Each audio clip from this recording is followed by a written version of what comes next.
All right, it is deep dive time. So this deep dive is very near and dear to my heart.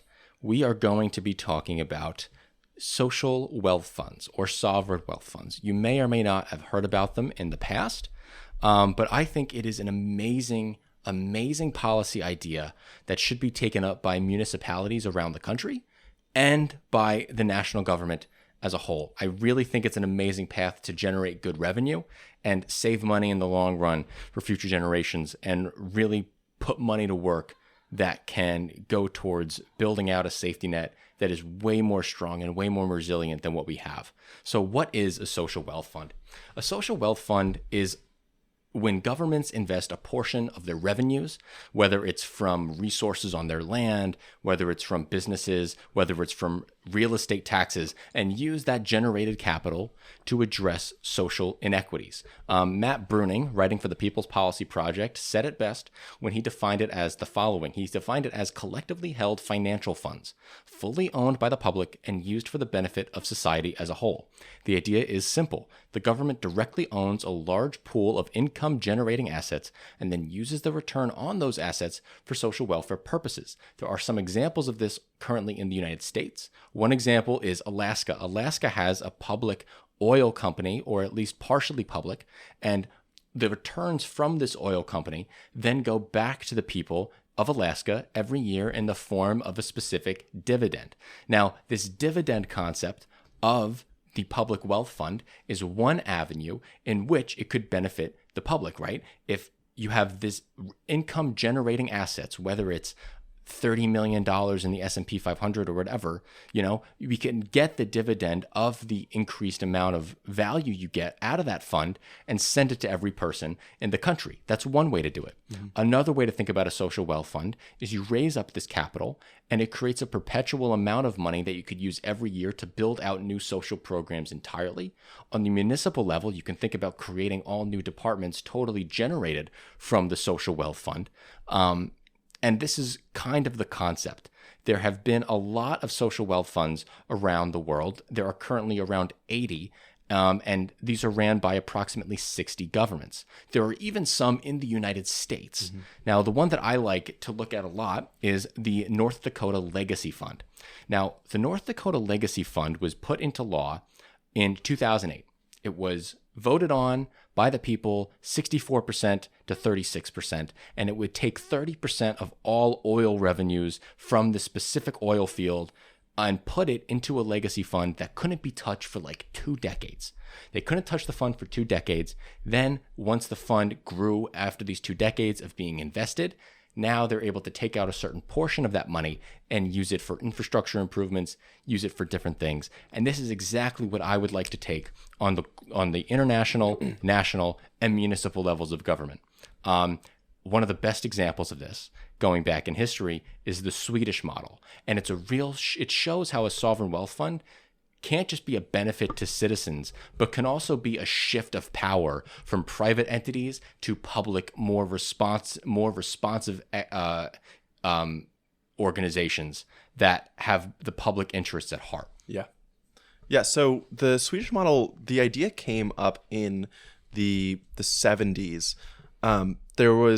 Sweden was in this tension between capitalism and Marxism, right? And they didn't know exactly where they were going to land.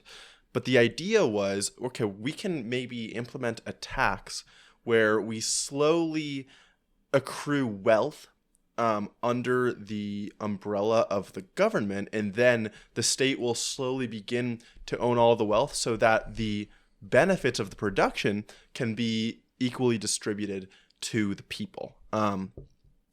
The initial way that this would work is that companies would be taxed, their excess profits would be taxed at 20%, but companies would pay that tax in new stock to the fund, right? And with this, it was calculated that after 25 years, the government fund would have majority ownership of Swedish companies, over 50%. Unfortunately, the backlash to that was really severe. So what passed was actually a bastardized version of that program.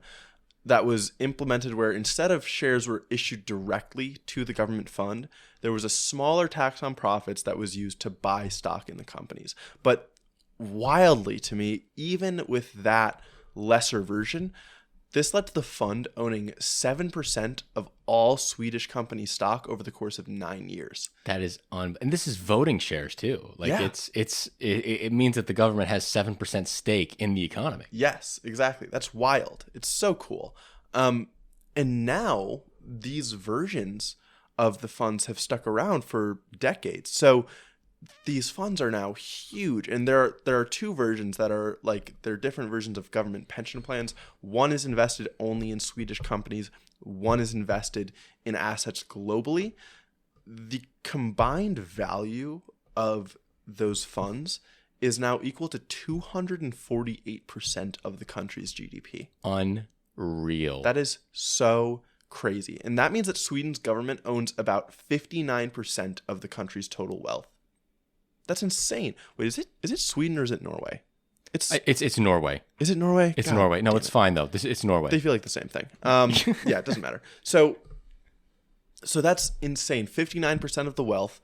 And why this is so great is because, again, they have all of this capital to fund social programs, and they can give some back to citizens. And the returns on this money were enough to pay every Norwegian the equivalent of $25,000 in 2017. And you know what? That's because they started the Norwegian Investment Fund in the 90s. Yep. And they gave it time. They let it grow. They invested in it properly. Mm-hmm. And because of that, you see a massive benefits to the people. Yes, it's not sexy. It takes time. Mm-hmm. It's not the immediate gratification. But if done right, it could be monumental. And especially if we look at municipalities that don't have a lot of resources and they don't want to have to keep raising taxes every year. Yeah. This is an avenue to raise revenues of your municipality and do the things that you genuinely want to do without burdening your citizens with more and more tax increases every year. Exactly. It's a passive income stream that comes just on holding some wealth in the government. The costs to administer it, at least in Norway, are like 0.14% of the returns that they get. Oh, it's so low. The efficiency is insane, and it's just, okay, we just have this extra source of income that keeps coming in. Yeah. Right? And the way that the way they withdraw from the funds is also important because Norway does the right thing. They only allow 4% withdrawals of the fund's assets every year. And because they only allow 4% withdrawals every year, that means the fund is perpetually growing, and it's perpetually growing past inflation-adjusted dollars. So the fund is always increasing. Yeah. And the amount of money that 4% is an amazing, amazing amount of money that they're able to put towards significant and impressive, important social programs. Yeah. In the United States, we suffer from a social safety net that is lacking, genuinely lacking. And we can see all the time with the fights between Democrats and Republicans, where Republicans are just not taking the social safety net seriously and they're not taking funding the government appropriately. They come after food stamps, and it makes it hard for local communities and municipalities to take care of their impoverished if the federal government doesn't pick up their side of the slack. And so one thing that municipal governments could use this fund for is to build out its own social safety net that is not reliant on federal assistance because it has its own passive income stream that is able to generate the revenue to fund these social programs. A lot of these municipalities just don't have the money to take up the task. They don't. And if they were to try to do it, they would have to raise taxes enormously, and which would hurt their economic growth, would push people out, and would do all the things that you don't want to happen. But progressives communities around the country should really take up a fight here and chart a new path where you can say, look, there's a new way to fund our governments. There's a new way to build a war chest that we could use to fight the war on poverty. We could be on the front lines. We don't just have to be, paper pushers for these federal programs. We can make our own programs, but we need money, and we need to give it time for the fund to grow to a certain amount so that it can be truly meaningful, and not burden our citizens with intense tax increases. So I think it's a really just amazing idea. Yeah. And there's also the ideological component where the Swedish model was coming from Yep. with, what's his name? Meidner? Meidner? Yeah. Yeah, so he was the guy who really proposed this. And it was a new way of an idea to socialize the economy without an overall socialist revolution. It was very similar to Edward Bernstein and his idea of social democracy and democratic socialism. Edward Bernstein in the 1890s was the direct opponent to Rosa Luxemburg and the hardcore communists in the German government. Edward Bernstein was more on the center left. And he proposed this evolutionary type socialism where you gradually work the economy into more collectivized control. And this is exactly what this is doing. And it's so funny because it's using the most capitalist part of our economy. I can't think of anything more capitalist than the stock market, Yeah. right? Than the trading of ownership and the private ownership of companies. Well, what happens when government gets involved in that? What happens when labor unions get involved in that? What happens when municipalities get involved in that? Can you picture a future where a bunch of municipalities around the country are investing their money into these social wealth funds and then build up blocks on corporate boards specifically designed for the purposes of helping municipality level interests?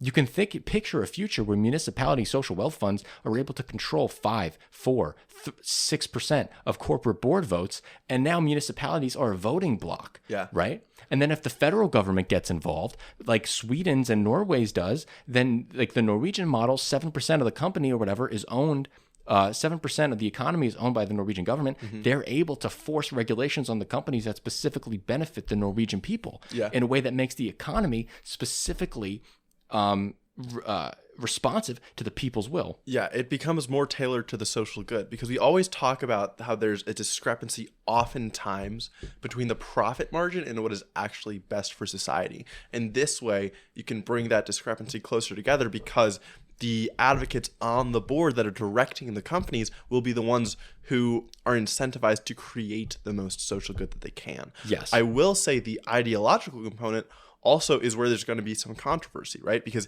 anyone who hears this is going to say, oh, that is towards Marxism. That is communist, right? And I think there is an element of concern, or there's some reason to be concerned here, because a program like Sweden's, or like was initially proposed in Sweden, where the government is taxing so much and then buying so much of the wealth so that they're going to own the majority after 25 years, that I think could deter innovation, or it could deter entrepreneurship, right? I think a big reason that people like to start companies, or maybe like to continue running companies, is because they like to own their own thing. They like to run the show. And when a government is buying that much of the stock and you have to sell it as part of the legal program, I think that incentivization is going to go down. But I think there's always a middle road to take. You can have the government buy a certain amount of the stock or of the wealth of the country, and then you can cap it, right? So that people still have enough ownership, or they have enough say that they have significant direction, right, over where the company goes, but the government has some of the say too. Mm-hmm. And like, we don't want to completely eliminate market incentives. Market incentives are very, very good for handling certain problems. Yes. When market incentives align with public good, there is nothing more powerful than the market. Totally. Right? When market incentives go against the public good, that's where we need government to come in and whip the market into shape. Mm-hmm. But we don't want to get rid of the good times when market incentives align with public good, because that's the best case scenario. Exactly. And when that happens, that's beautiful. Yes. And we don't want to get rid of that. But what we do need to do is make sure that the people who built the economy, the workers of the economy, the people of our economy, benefit from the spoils and the surpluses generated by these corporations. Mm-hmm. And the best way to do that is to give them partial ownership through the government, through their municipalities, through maybe even their labor unions. I could picture labor unions doing sovereign wealth funds too. Yeah. Right. And so these are all avenues where different aspects of our economy and our people can get a voice in steering the ship that we all help build. And now I want to go on a little bit of a tangent here, because we said last episode, I am an elected official in Brookline, Massachusetts. Okay. And coming up on our next legislative session, I will be proposing a bill to create a social wealth fund in Brookline, Massachusetts. That is my goal. And what I want to do, I want to outline here my plan on how to build a Brookline social wealth fund, how we can get it going, how long it will take to see progress, and kind of chart the path forward that I think other municipalities should do as well. So Brookline currently has a revenue stream of about $360 million.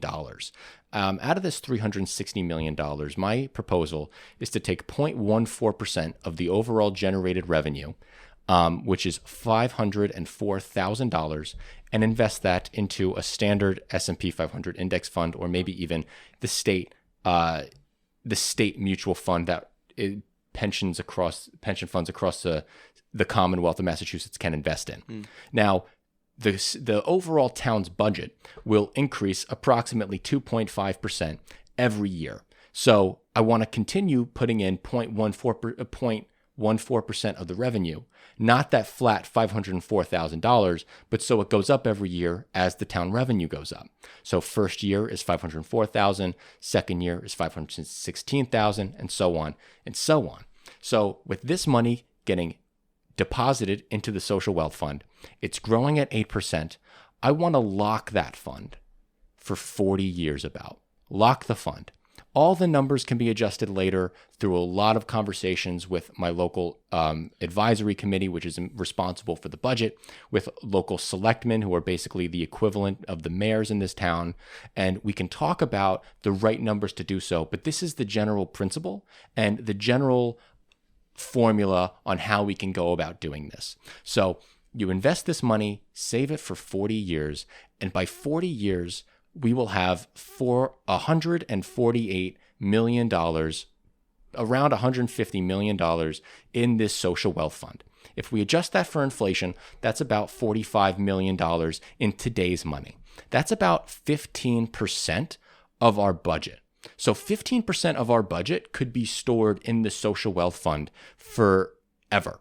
And what we could do after that point is take 4% of that $45.5 million, just like they do in Norway, take 4% out, which is $6 million, and spend that money on social programs, building out a Brookline, Massachusetts specific social safety net. We have departments in our government. We have the Council of Aging. We have other departments, Veterans Affairs, that are less than that have less money than what I'm proposing the social wealth fund could generate after 40 years, every year. If we adjust that for inflation, it's around $2 million, okay? That means that over the course, after those 40 years have passed, we've saved all this money, we start taking out these withdrawals, our town will make back all of its principal in 10 years. All the principal that we invested is made within 10 years. And because we're only taking out 4% each year, the fund will continue to grow. And the real amount of inflation-adjusted dollars will continue to rise, and the fund will never be depleted. We can just have a perpetual social wealth fund to fund social safety net programs, and kind of make us stand out among progressive communities around the country. And I think it's really exciting. I think other municipalities should take up the fight as well, too. I agree. I think that's super exciting. Yeah, right? Yeah. Sounds like a slam dunk to me. It sounds like a slam dunk. And look, the details are important, and it's important to make sure all the numbers are right before we pull the trigger. But I guarantee you that this is one hell of a solution that we could chart a new path for, become an example to the Commonwealth of Massachusetts, become an example to the federal government of the United States,